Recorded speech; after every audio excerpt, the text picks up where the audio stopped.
All right, guys, I'm coming back at you with the lesson number 2, okay?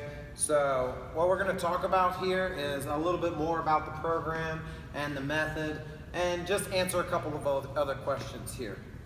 So to begin this, what we want to do is we want to explain a little bit further what it is to be a core strength and conditioning program, okay? So basically it boils down to 2 things, right? One is it's the foundation of all athletic needs, okay? Number 2 is literally, it means the center of something. So the core is the center of something. You'll hear me say a lot, from core to extremity, okay? Basically what that is the function or major functioning axis of the human body, right? So the upper body connects to the lower body through the core and then vice versa, right? What that also means is that it's the flexion and extension of the hips, the flexion, extension, and rotation of the trunk or the torso. All right? So a common question that we have a lot of times is, can I enjoy optimal health without being an athlete? The easy answer to this is no.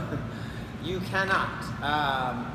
You have to be in some way, shape, or form an athlete. And if you're physically active, getting up and moving through your day, believe it or not, you're an athlete whether you're 80 years old or 25 years old. So again, using that example, 80-year-old athletes are much stronger than 20-year-old non-athletes. So 20 or 25-year-olds sitting around, sedentary lifestyle, eating, watching TV all the time, never physically active. You have an 80-year-old that comes to the gym 3 times a week, eats healthy and stays active. They're going to have greater bone density, stronger immune system, less coronary heart disease, reduced risk of cancer, fewer strokes, and less depression. Okay? So usually when I say that, a lot of times people ask, what is an athlete?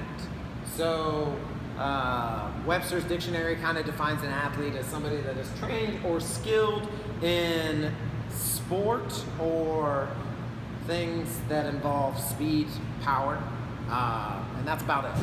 So the CrossFit definition goes a little bit further, and they say a person who is trained or skilled in strength, power, balance, agility, flexibility, and endurance. All right, so the next question is, what if I don't want to be an athlete? I just want to be healthy. Well, that is good because you are in luck. Fitness, wellness, pathology, or sickness are all measures of the same entity, which is your health, okay? So a lot of times we say that health and fitness are equal. Fitness equals health, and health equals fitness. So one example that we use when it comes to, we'll say, your health, right? You have your health professional versus me, your CrossFit coach, right? Your health professional maintains your health or your fitness through drugs and surgeries and sometimes potential side effects. Your CrossFit coach will maintain your fitness or your health through talking about squats and, talking about veggies and practicing your squat, usually with side benefits, okay? When we do those things, when we eat healthy and we exercise, we feel better, we tend to live much happier lives, right? Because of a lot of those things I mentioned over there. How, you're probably asking, right? So the CrossFit method is got a few different things into it, right? So the first thing, the foundation, would be your diet. This lays the molecular foundation for your wellness, okay? If you put junk into your system, right, you're probably not gonna get a good out of it, right? So once you put good things in, you will definitely get good things out. Metcons, right? Metabolic conditioning. You have to build your capacity, right? The 3 metabolic pathways, which we'll go over. You have to build these up. You can't neglect them or not train them at all. Gymnastics movements. Plain and simple, they are functional capacity for body control and range of motion, okay? Your weightlifting, A lot of times people always ask me, why do we do a snatch and a clean and jerk? This develops your ability to control external objects and produce power. And if you think about it, if you can clean and jerk or snatch your body weight, right, you are controlling external objects and you are by all means producing power.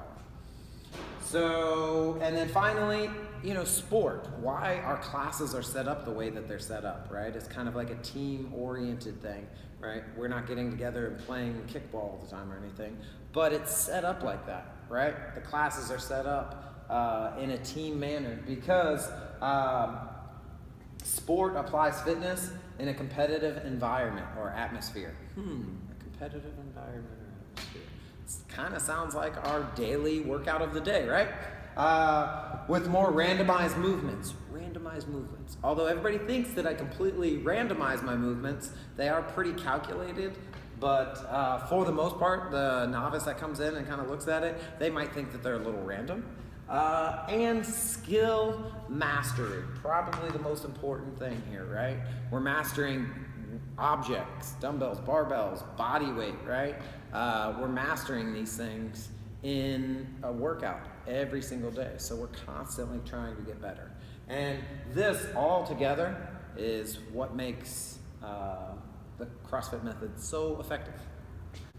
All right, so your fringe athlete.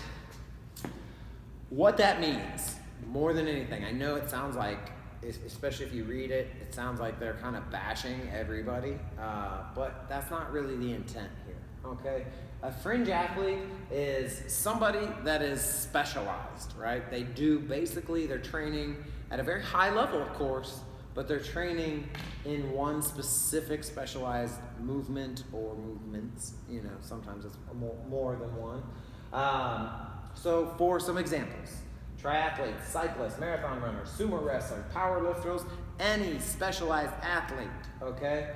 Fitness demands are so specialized as to be inconsistent with the adaptations, the 10 physical adaptations that we have, that give maximum competency to all physical challenges, okay? So what that means is they're neglecting, whatever their sport is, they're neglecting some aspect of it. For example, if you're an endurance runner, right, yeah, you're probably pretty good at endurance, but how good are you at, for example, flexibility?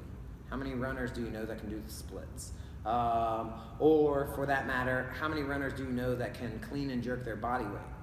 Probably not a lot, unless their body weight is like 100 pounds or something. But my example is most of the time, endurance athletes are not training for power and speed for that matter, okay?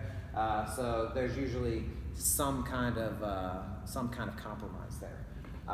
Elite athletes, well-rounded athletes, right? There are compromises between each of the 10 physical adaptations. So as they're gradually progressing, they're working on weightlifting, they're working on their flexibility, they're working on their endurance, they're working on everything based on all 10 of those, not just one specific, okay? You can see that in examples like long distance runners versus short distance runners, okay? Long distance runners tend to be able to run for long distances, have a fairly low body weight, and usually not a lot of flexibility, not a lot of upper body strength as well.